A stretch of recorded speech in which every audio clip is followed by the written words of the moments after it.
right, here we go. So a bit of an introduction. So Bitcoin is, in the early days, we talk about mining and we naively look at it as though miners are all just going to do their own thing.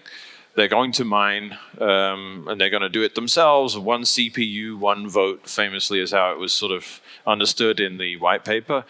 But, very soon, and even as Satoshi predicted, people would start mining in pools. And the extent to which pools control everything, unfortunately, the bigger they get, the better they work. And you have this natural tendency within Bitcoin for everyone to coalesce into the biggest pool.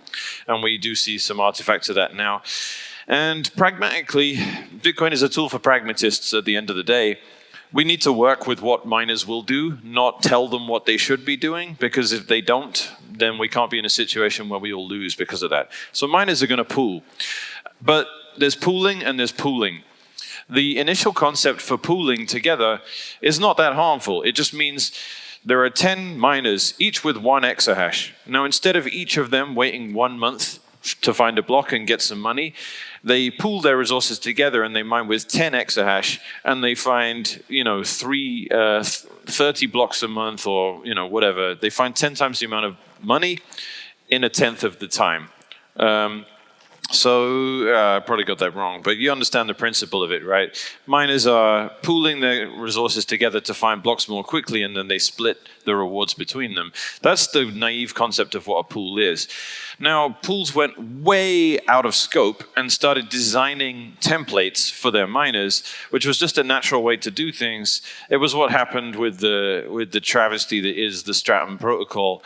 And pools just became way too, they encroached on all these other elements of Bitcoin that they're not supposed to do, namely designing what goes in blocks. So the centralization of pools wouldn't really be a massive problem if pools just were coordinators of reward splits. That would be fine. And that's all Ocean plans to do, and obviously I work for Ocean. But currently, all the mainstream pools out there at the moment, they decide what goes in Bitcoin's blockchain. They construct block templates on behalf of their miners. They send that work to their miners, and the miners just hash. So this is why we seek to delineate the two terms. A lot of people call it Bitcoin mining.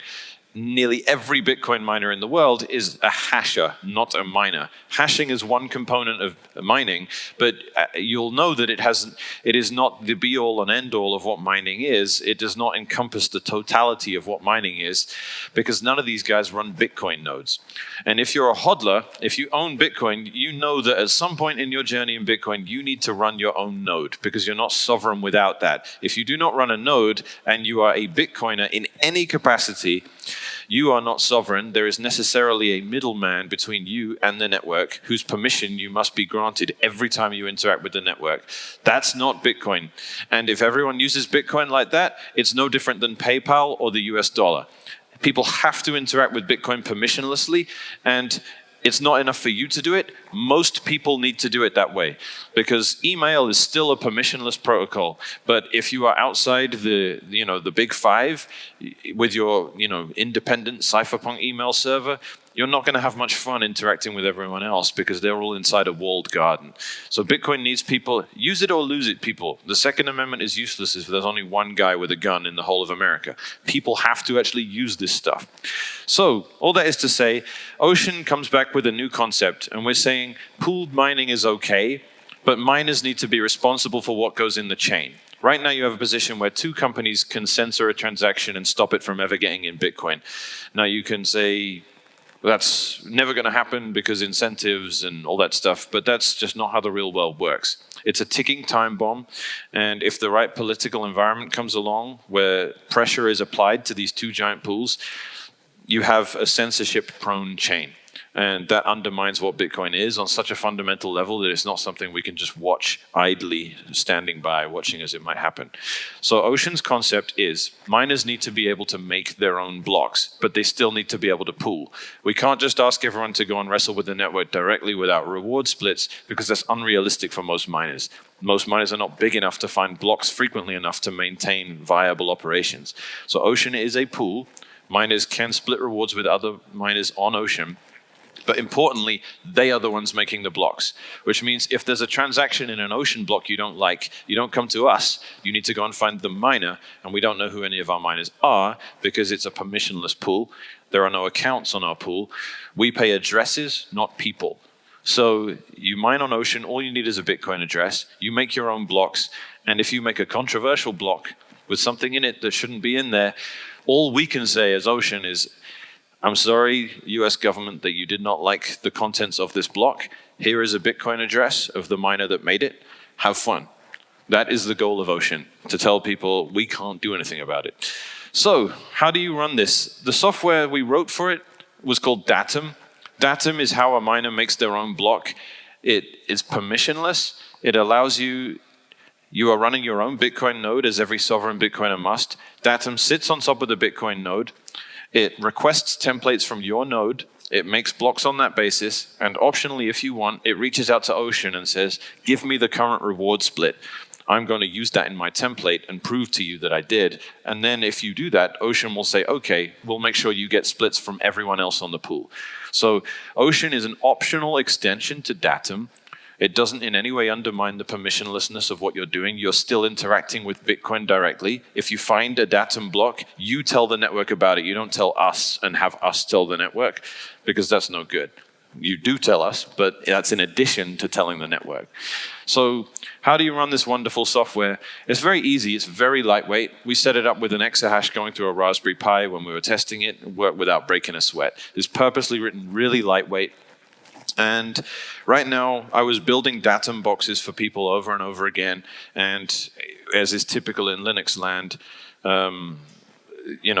every time you do something, it starts to turn into a script more and more and more. And now it's basically just 5 lines of code to turn a Debian box. So who's ever flashed a PC before with an operating system? Has anyone done that?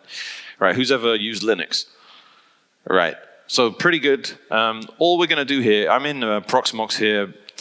All I'm doing here is, this is a fresh Debian build. It's called BitBlockBoom. I just called the virtual machine that. This is actually an LXC container. And all I'm going to do, this is absolutely fresh. I installed this 2 minutes ago, and you could have seen me do it plugged in. This is like if you got a PC from Amazon, you put a Debian or any Linux distro of that similar flavor onto a USB stick, you put it in, you power up the PC, and you install Debian on it. Then you get here. That's what you would see the first time. So this is a fresh machine. And in a few minutes, we're going to have it making blocks for a miner that wants to point their miner at it. And I'll show you how to do that too. So I'm just going to log in as the root user. And this is set during the installation. And here we are, fresh Debian machine. So we're going to start off, as we always do, with apt update. And just, then we're going to install Git, because we need that to clone the repo. The repo is here. This is what eventually became the script I'm going to use today, that it installs a Bitcoin node, it installs Datum, it makes them configure so that they can talk to one another. And I'm just going to clone it. So we git clone, and there it is. So now if you see this home directory, we have OC Mech Datum boxes. This is just the script I wrote, or the directory I made all the scripts in. I just call it Datum boxes because I've built so many of them at this point. So we're just going to change into that directory, take a look in here. Now these are all scripts. The scripts won't be executable. The way you make them executable is chmod +x, and I do star.sh, and that will change all of the sh files to being executable. And then, just lastly, we're going to check out the branch I should have checked out before I did that. So I'm just going to git stash, ignore that, and I'm going to git check out this demo v1 branch here, because that's just something I was working on last night. There we go. Now I will run the chmod script again, the chmod command. That's it. All I have to do now is run the main.sh. And this is going to just whiz through now and install Bitcoin knots, because we're using Bitcoin knots for this, not Bitcoin Core, because it's more configurable. As a miner, it makes sense for you to use it. And I can get into knots a bit later, maybe in the Q&A. But I'm just going to start running this. It's going to create a user called Bitcoin. You can change that to something else if you want, but we're not running this as root. We're running this as a user we create to run the Bitcoin service and the Datum service. That's just good practice. And now it's just going to compile Bitcoin knots. And I think it's probably a good time to take some questions, because this will probably take 5 or 6 minutes. You're seeing it do what it does right now. Have any of you compiled Bitcoin before? This is it. This is Bitcoin. This is what it does when you compile it. This is C code. Well, yeah, this is it, just installing dependencies first. Any questions quickly? Orange shirt.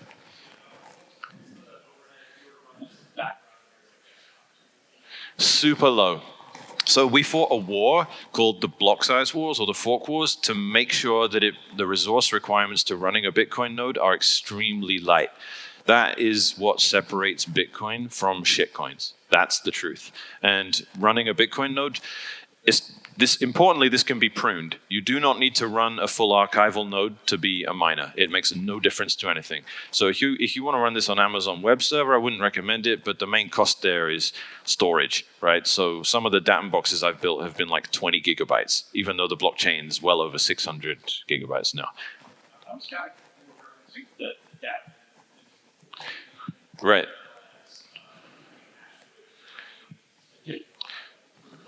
Yeah, so the question is about how hungry resource-wise is Datum.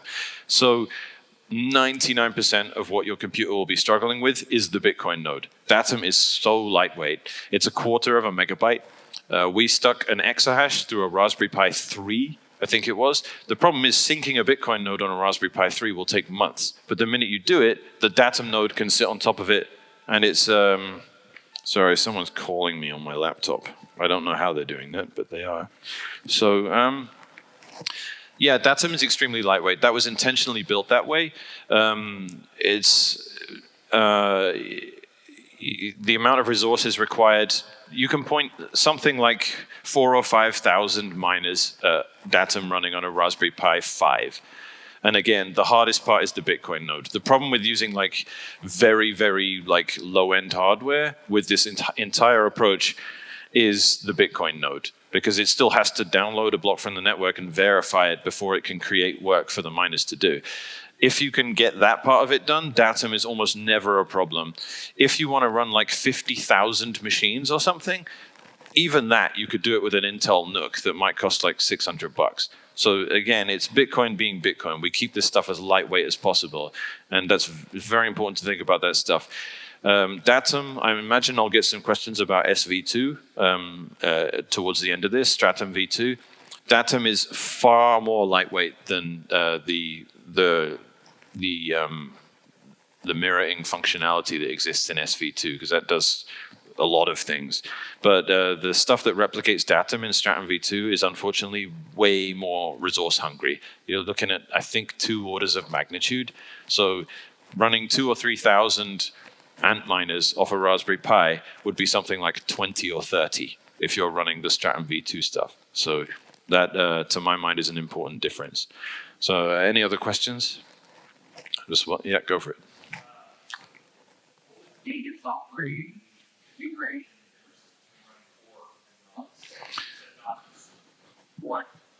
Yeah, so there's this whole the question is about what's the difference between core and knots and what would be my favorite sort of examples of things it can do. So you have this thing called data carrier size, which is a thing that's existed forever inside Bitcoin.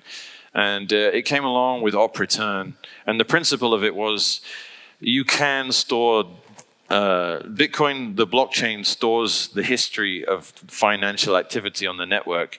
And by virtue of doing that, it has something where you can store any data if you want. But Bitcoin is obviously not a data. It's not a distributed spreadsheet for people to store their pictures on. That's not why the system was created. It's an accident of existing that you can still do that.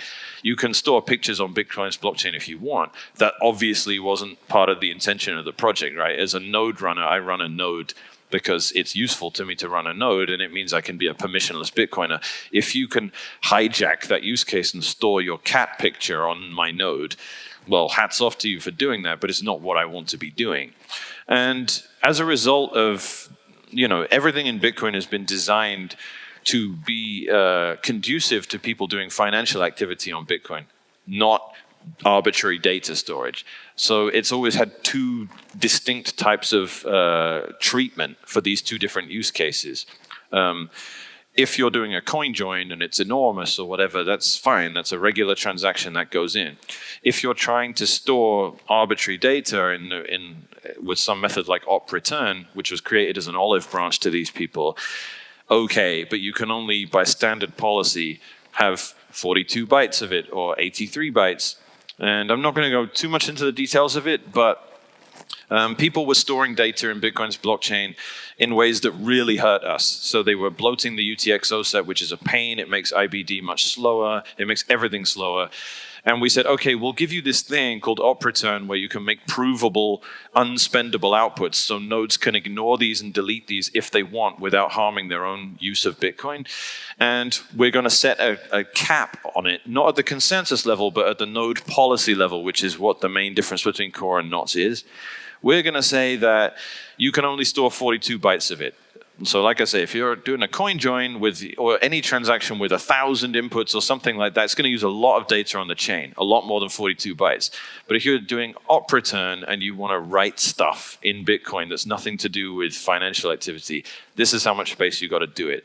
And that set the precedent of the community saying, look, well, I mean, Satoshi set the precedent with reducing the block size and various other things he did, and he alluded to doing more things. How do we stop people uploading Lady Gaga videos and stuff to this? Like, that was the conversation he had with Gavin back then. And basically the precedent has always been there's using Bitcoin to store financial activity history, and there's using it for storing arbitrary data, and we treat those two things differently, and we're hostile to the latter, and they can go and play in Ethereum and do whatever they want. And there's a long history and a long precedent of that.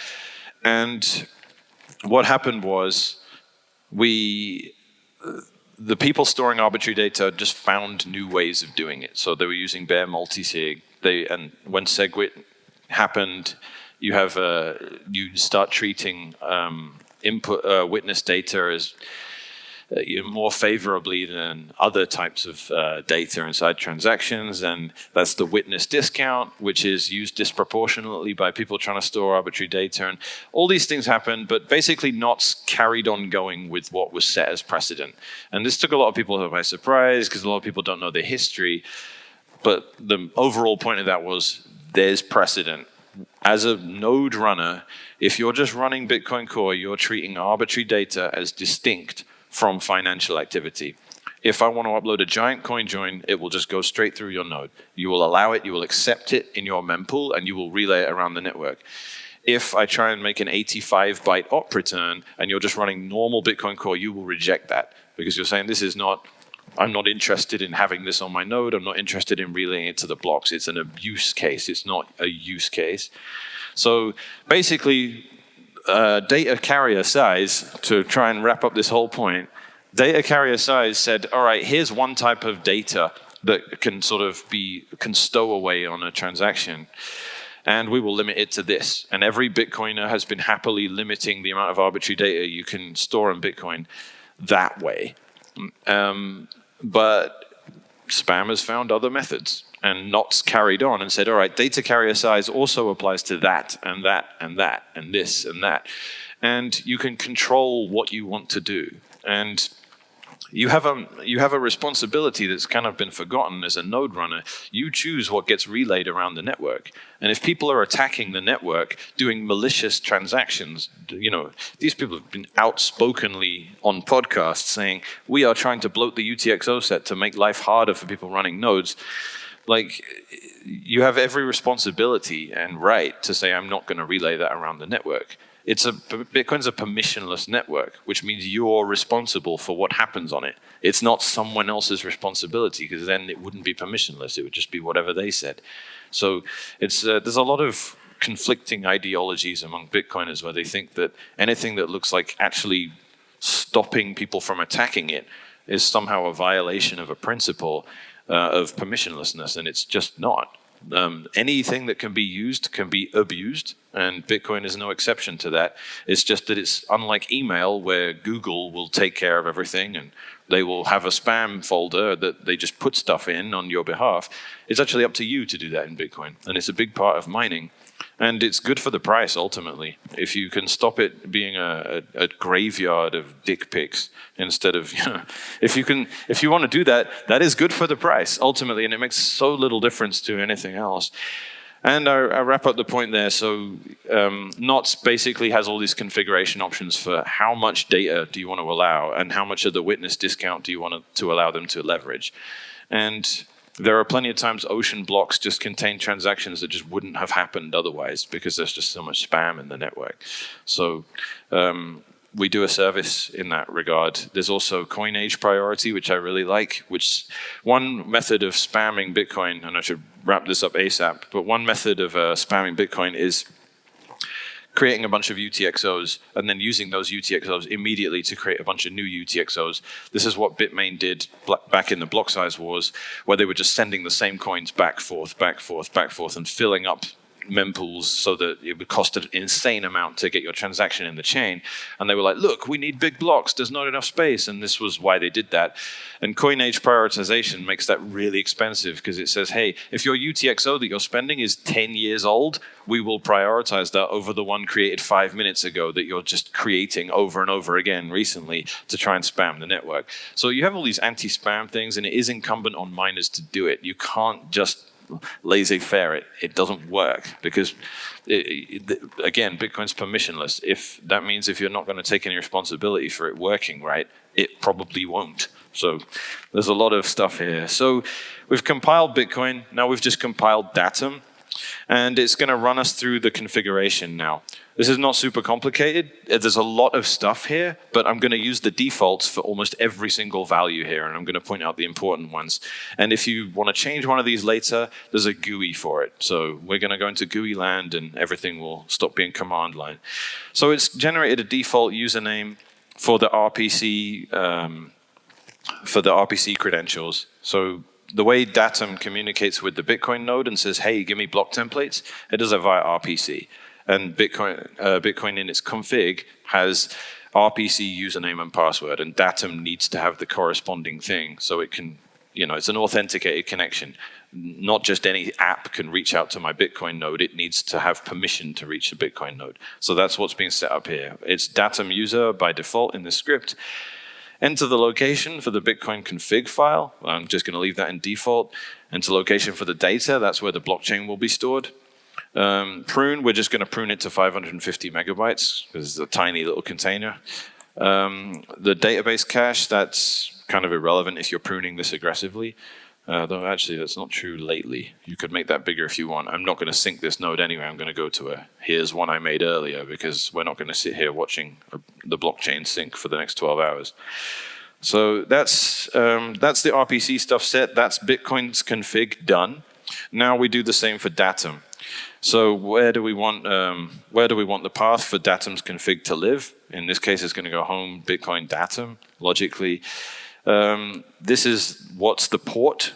What port does Datum need to communicate with the Bitcoin node? That was set in the above config, and that's got to correspond here. RPC user, again, Datum user, RPC password, work update. Now this is how often your Datum will send the latest work to your miners. It doesn't need to be super frequent, and if there's a new network block, it automatically generates new work. It's not going to, if there's a new network block and you have 30 seconds until the next update, it won't let you mine stale shares for 30 seconds. It will immediately push new work to the miners. But it's typically not a thing you need to set super often either. There's a reason. If a transaction existed in the network like 10 seconds ago and you find a block right now, it probably won't be in there yet. That's just normal for mining. And if you've ever broadcast a transaction before and then there was a block found by the network 10 seconds later and your transaction wasn't in there, that's because that's normal for how miners work. So Stratum listen port, that can be whatever you like. That's where you're pointing your miners because this is a Stratum server at the end of the day. Your miners point to it, and it tells them what to work on. Clients per thread, I'm not going to explain all this stuff. Tweak all that as you like to try and get optimal performance. But it only starts mattering when you have thousands of miners. vardiff min, that is, I mean, I shouldn't explain that, but I want to. So like what miners do is they're rolling the dice and they get these responses, and the only thing a Bitcoin miner can do is solve a block. But if you approach it that way, then miners never ever communicate with the server until they actually solve a block, and that's not useful for figuring out reward splits. You need them to prove the work they're doing below the network threshold, below the network difficulty. So you set what pools do, and what Datum does is it sets an arbitrary difficulty way lower than the network difficulty. Then you still get to prove your work with these blocks that don't satisfy the network. But if you find 11, if one of you guys finds 10 blocks at difficulty 16,000 and the other guy finds 20, then I know that if and when we find a block, you get 1/3 of it and the other guy gets 2/3 of it, because you've proved your work, even though neither of you found a block. That is the essence of how pooling works. So the vardiff min is what you want that to be. Typically, you don't set it at difficulty 1, because then even a BitAxe is just firing 1 billion shares all the time at your server, and you don't want that. It's a useless level of resolution. So pools tend to operate at higher than network difficulty 1, and they adjust. So at the moment, if you mine with Datum on Ocean, you're going to be bumped up and overridden with this value anyway, up to 131,000, which means if you use a BitAxe, it's going to look like it's offline a lot, because BitAxe really struggles to find blocks at difficulty 131,000. It takes like 10 minutes. So you'll have to wait. And we're going to have to do that at the end of this demo, because I have a BitAxe ready to be pointed at this. Pool address. This is a Bitcoin address. And if you're using Datum to lotto mine, this is the Bitcoin address that you will be paid. So if and when you find a block lotto mining, the address we're going to put here is, I made one specially for this thing, but I'm not going to put a real one in here. It's not going to matter. If you're lotto mining, this is where all the rewards for the block you find will go. No splits. You just completely pay yourself. Permissionless mining. There's a lot of these things called solo pools out there that aren't really solo. There's a disagreement around the term solo, but really solo just means I permissionlessly used Bitcoin. I reached out to the network, I ran a node, I populated my mempool, I made a block on that basis, I made a template on that basis, and I solved the block, and I broadcast it directly to the network. That is solo mining. That is not how most people use the term. They are using the term wrong. Solo is about whether you needed anyone else's permission or not. That's all. If you can interact with Bitcoin permissionlessly, you are solo. And that's what this is relevant to here, the pool address. It can be relevant if you're pool mining with Ocean as well, but typically no. Miners tend to put the Bitcoin address in their miners rather than in Datum. So this just becomes a fallback for if you fall back to lotto mining, if the pool's down or something like that. It can happen, but obviously Ocean is not planning on going down anytime soon. So the Coinbase tag primary, this is the fun stuff. So this gets overwritten with Ocean if you're using Ocean. And what that does is it tells block explorers in the world the parent pool you are using, the upstream Datum pool. Obviously, Ocean is the only Datum supporting pool at the moment. Secondary, that's the fun part. If and when you find a block on Ocean using Datum, your name is what will show up on mempool space with an Ocean logo next to it. It won't be our name. So this is a huge, mempool space is the front page. It's the home page of Bitcoin, basically. It's what, I don't know about you guys, but that's on my second monitor all day. It's just mempool space, and seeing as blocks come. And if and when you find a block as a miner, that was you that did that. It wasn't us. So it makes sense for your name to be there, and we worked with them and we modified their code. So inside the Coinbase text of any block you find, you're going to label what it is you want to write there. So I'm just going to call this BitBlockBoom, and that will be what shows up on mempool space if a block gets found. API listen port, this is for the GUI. So this looks like this, and that's where we will go in a bit. It probably is down at the moment. No, I'm going to have to sort that out in a bit. So that can be whatever port you want. Make sure it doesn't clash with something else, and I'll show you what that does in a bit. because all of these settings here, there's a nice GUI for them. And I will show you the GUI in a bit. And the way you access it is with that API port there. And so you just go to the IP address of this box and then :7152. So it sounds more complicated than it is. I'll explain that in a minute. It's super simple. Admin, we're just going to make that test, the admin password, because it's an authenticated configurator. And this I'm going to set to true because I want to allow people to modify with the config. Logs, yes, we're just going to leave all this as default. The pool host, the one I just passed, if you want to lotto mine, you just delete that text. That's all you do. You make sure you tell Datum there is no upstream pool, and then Datum will be like, okay, I'll solo mine, or I'll lotto mine rather.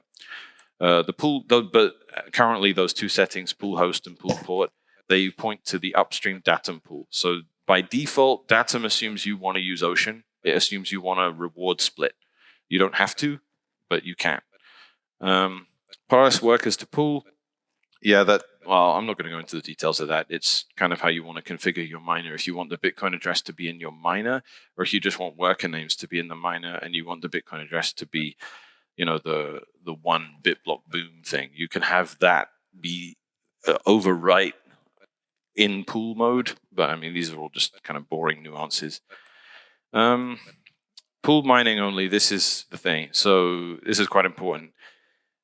By default, Datum is set to only pool mine. That means if the upstream pool goes down, Datum dies, and then all of your miners fail over to pool 2 immediately, which is what you want as a miner. You need it to aggressively say, something's wrong with Ocean. And then at that point, your miners will start mining on pool 2. If you don't want that, if you want it to be the case that if Ocean goes down, you want to start lotto mining, then you set this to false instead. Generally, you probably want to you want to set that to true. In either case, you also want to set it to false if you get rid of the above credentials and say, I don't want to use an upstream pool. Then obviously you need to set that to false. If you want to lotto mine, that needs to be false. If you set it to the middle scenario is the one where you want to use the upstream pool, but you want to fail to lotto instead. And then you would set it to false as well, but you would leave the pool host and pool port. This is like this is not complicated, but for some reason, whenever I draw a flow chart of it, just feels incredibly complicated. So I'm leaving that as, I think I'll leave it as true. And then it's going to ask you, is this all correct? Yes. And then it's going to ask you, yep. Do you want to start the service? Yes. Do I want to start the Datum service? Yes. Do I want to enable it? Yes. Now that's done. So if we go to that new user it created, we type su-bitcoin. We're now the Bitcoin user. The directory is the home folder with the hidden .bitcoin directory. In there, you have the configuration file we just created. So you can cat that, which just means, take a look at it. Those are all the settings we just put in the Bitcoin node. And now there's the data directory in here, and you can just tail the logs and see that it's doing what we think it's doing. So all this is right now is a Bitcoin node syncing to the network. That's it. That's how easy it is to, I just set up Datum. That was like 90% of what I talked about there. But just running a Bitcoin node, that was like the first 3 questions or something in that whole thing I did. And it was like 5 commands to get there, right? This is a Bitcoin node syncing. This is what it looks like. And as I said, we're not going to sit here while it finishes because that would take forever. And then back in here, back in the home directory, we have the Datum folder. And in there is the configurator we made. So we can just take a look at that. These are all the questions we just answered. So again, you have these, what do we have here? 6 sections. So the top one is, this is how do I connect to the Bitcoin node? And you tell it where the Bitcoin node is. It's localhost because it's on the same machine, and the port is defined in the other configurator. What's the RPC user? What's the RPC password? How often do I want to work? Do I want to get new templates from the node? That's it. Stratum, this is the stuff your miner needs to know how to connect to Datum.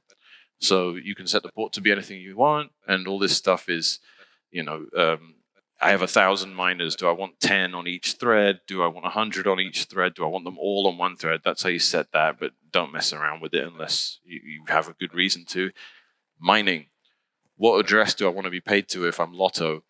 Or what address do I want to use if I don't feel like putting Bitcoin addresses in my miners. That's what that's for. Coinbase tag will be overwritten with Ocean no matter what you do if you're mining on Ocean. If you lotto mine, name that what you want to call your blocks. If you're mining on Ocean and you want to name your blocks, that's where you put that. API, I'm about to show you what that looks like. It's just a web page where you can change all these configuration settings, but with a nice friendly app rather than doing it inside JSON. Logger, that just helps us and helps you if there's something. If something goes wrong, Datum is still beta software, but I mean, we found 90 blocks with it now. It's working, it's rock solid, but it's still technically in beta. And it would be really great if you found any bugs that you had this turned on with log level file 0, and then we can look through the logs and figure out what actually happened. Datum, again, I want to use an upstream Datum supporting pool to split my rewards, even though I'm a solo miner. That's what happens here.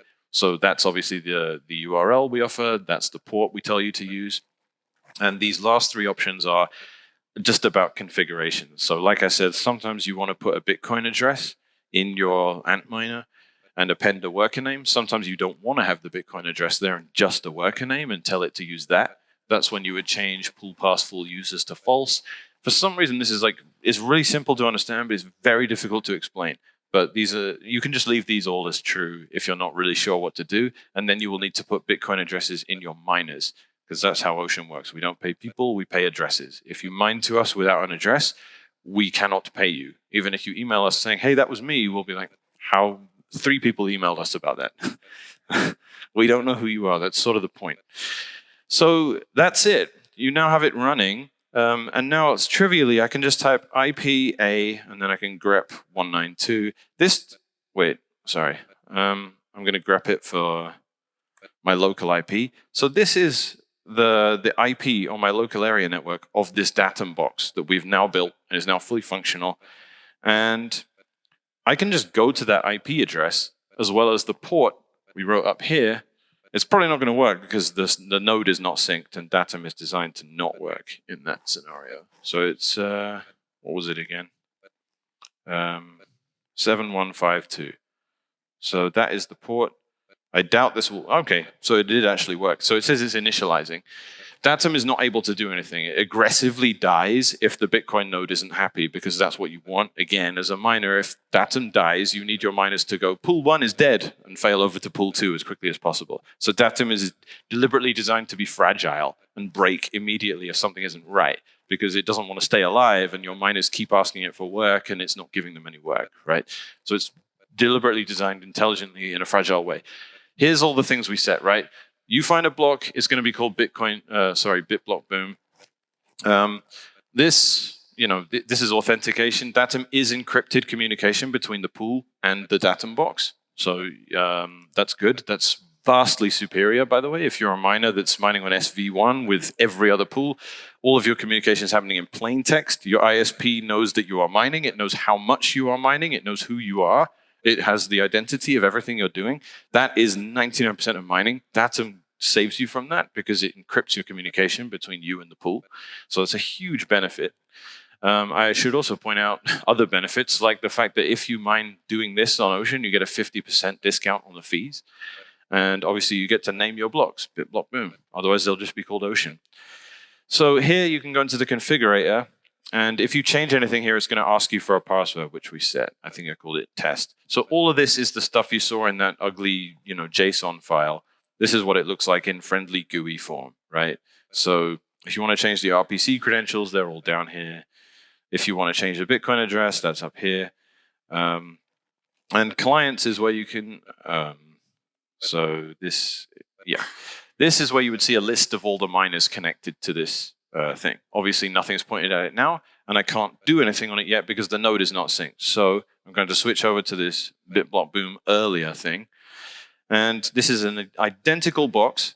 Everything I just did now, 24 hours later, this is what this would look like. And I'm logged in here. It's got exactly the same stuff. It has the Bitcoin user, same things, but it's just synced. So in this case, I'm going to type in, I'm going to go to the, what am I looking for? 1 and 2. I'm going to go to the same thing, Datum, running on this box, which is actually going to work.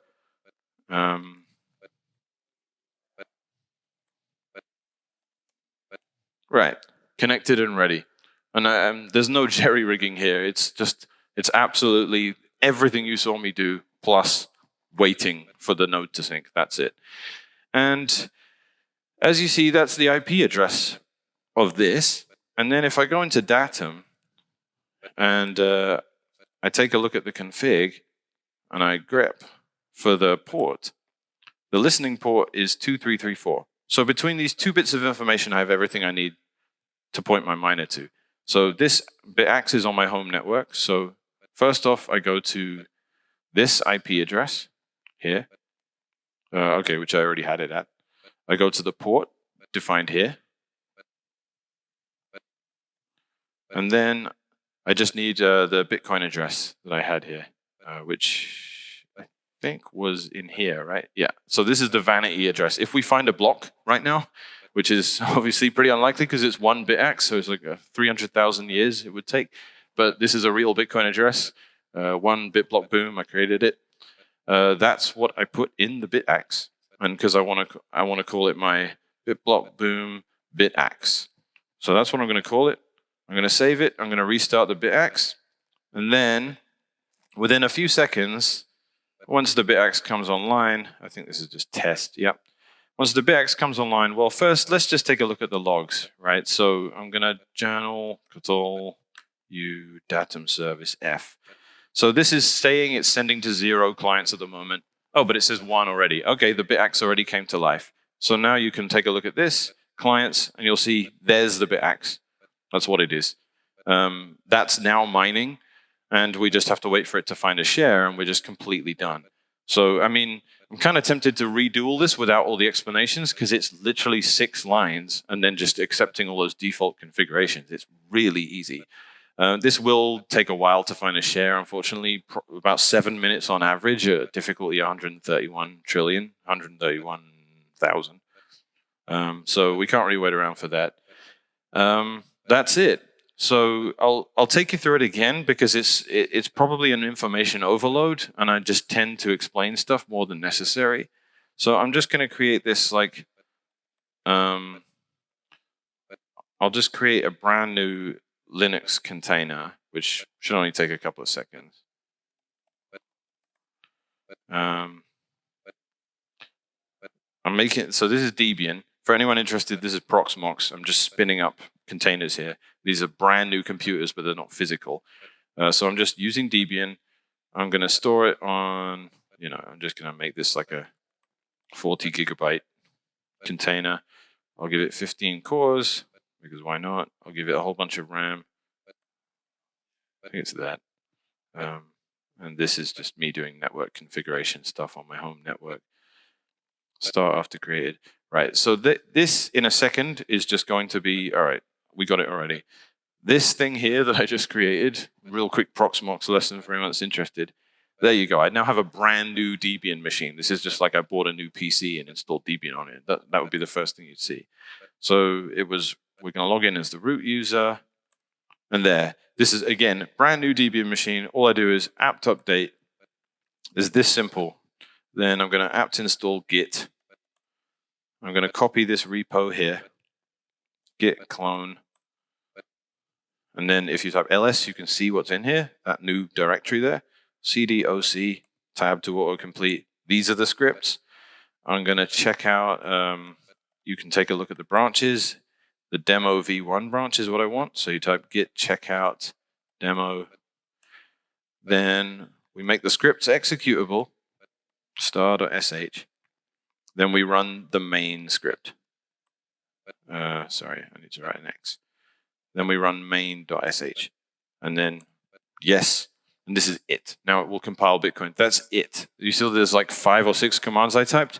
That will give you a Bitcoin node on a brand new Debian box that will just work. And if you're scared of it all, you can just accept the default settings for everything. You saw, I hope that's pretty clear. It's a little bit more complicated to explain than I'd like, but you have to weave all this information around mining and all that stuff in there. It's really simple, and this is completely sovereign mining. Like, you can use this to do everything you want and interact with Bitcoin permissionlessly, and miners are doing far more sophisticated stuff than this. And to go all the way back to the beginning of my talk, there's pretty much not a miner out there that actually operates this way at the moment. We have over 1,000 Ocean miners already, and around 600 or 700 of them are doing it this way. According to the split anyway. We've got 90 Datum blocks found. You can see here, these are miners that have made their own blocks. On Ocean's dashboard, every one of these like sparkling blue blocks, that's when the miner made the block themselves. And those miners just made blocks in which they wrote their own name. You can see it here on mempool space.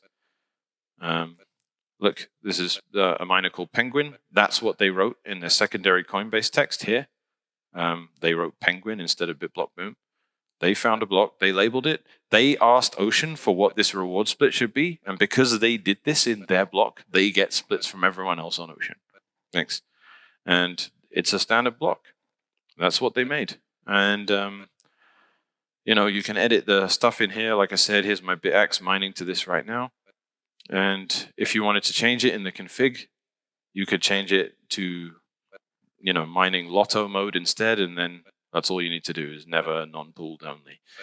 So that's pretty much it. Now, this is compiling Bitcoin again. Hopefully that's a good place to leave it and move to questions. So thank you.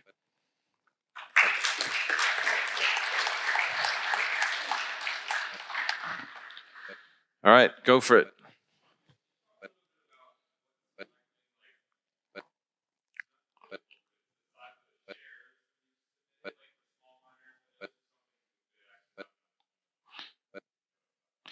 Yeah, so that comes down to this. What's the pool diff, the var diff min? Is that in here? I don't think that's in this configurator, but obviously it will be just back here. So if I go to this BBB, it will be BitBlockBoom. So in here you have, here's the config again. So if I just go into, don't be scared, I'm going to use Vim. So one guy laughs. So the var diff min, this is kind of fun because this is like a fun element of mining on Ocean that people don't really understand immediately. So variance is like a source of fun and gambling, and that's basically everyone that bought a BitX has bought it to gamble, right? That's the point of a BitX. Like, it's $150 that you could have spent on sats that will never ever mine that many sats. It's never going to mine 150,000 sats, which is what the price is at 100K. But you could mine a lotto block, right, and earn 3 Bitcoins, right? It's gambling, it's fun, everyone knows what they're in for, there's nothing wrong with it. But here's the thing, the network difficulty does not need to be your lotto threshold. You don't need to be like, I have a 1 in 40 million year chance of mining a block or whatever it is. You can, because that would be var diff min set at network difficulty, which is 113 trillion. You could set that at 1 trillion instead, which means you can have, you can have 1% of winning the lottery, but have 100 times the probability of doing it. So as a BitX guy, you might set that var diff min value to something that's like, I can find 1 share a year. And then if you come down in the morning and you check your Datum and your BitX submitted 2 shares, you just got mega lucky, right? You just earned like $400 with a BitX or something like that. You can do that. I call it custom threshold lotto. So imagine there was like custom lottery out there, and you could say, I don't want to have a 1 in 100 billion chance of winning, $500 million. I want to have, a 1 in 500,000 chance of winning 10 grand. Like, maybe that's your appetite, right? So that's what adjusting var diff min allows you to do. But you have to mine on Ocean, right? Because if you mine something that's 10 times easier than mining a network block, the network doesn't care. That's a useless share to the network, but the pool will credit you as having done 1/10 of the amount of work necessary to find a block, and it will reward you for that. So that's, again, the advantage of using a pool. Next question. Yeah, go for it.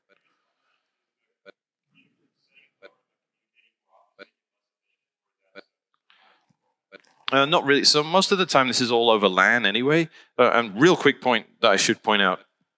A lot of miners out there are having nightmares with their networks because miners go where the power is cheap, not where the internet is good. And usually the two are not overlapping. Datum is a free proxy. So every time the network finds a new block, a pool has to send out new work to every individual miner connected to the pool. So if you're on a remote gas site like Hodl Tarantula is talking about the last talk, great talk, If you're in that scenario and I have to send out a tiny amount of data every 10 minutes with new work to 10,000 Antminers over a Starlink or something like that, guess what? It takes a while. If you're running Datum, I have to send one thing out instead of 10,000. Way quicker. And then that Datum box gives unique work to all the miners on the same network over LAN, which is like, less than a millisecond latency. So way better. But your question was actually about, setting the frequency of work updates, if I understood correctly. Right. So you can set it faster if you want. You're not using the internet anymore. You're just communicating over your local area network between the miners and the Datum box. So you don't really care about the internet anymore. But there isn't really a lot of point setting that faster than 40 seconds because the only thing that can happen really is a giant fat finger transaction fee comes in and it takes you 40 seconds to update the miners and tell them, hey, stop working on what you're currently working on.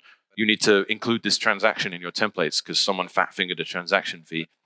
It's so rare that it's not particularly important. And also, even if Datum is updating every second, the miners themselves hang on to old work for ages. You can't make an Antminer, you can make an Antminer update forcibly every couple of seconds if you want, but then they run really inefficiently. You need to let them gracefully get through old work before they switch over to new work. So in practice, having something like super fast refresh for new work is not really going to do what you think it does just because of the way Antminers work. I don't really think network congestion will be that much of a concern, but I think this seems to be the sweet spot for it. And obviously, to reiterate, if the network finds a new block, it's not going to wait 40 seconds to update you. It's going to immediately tell all of the miners, quick, new work to do, and then they do clean true, and then the hash rate drops a bit because the miners go, what's going on? They have no work for a little while. So anyway, next question. Okay, thanks.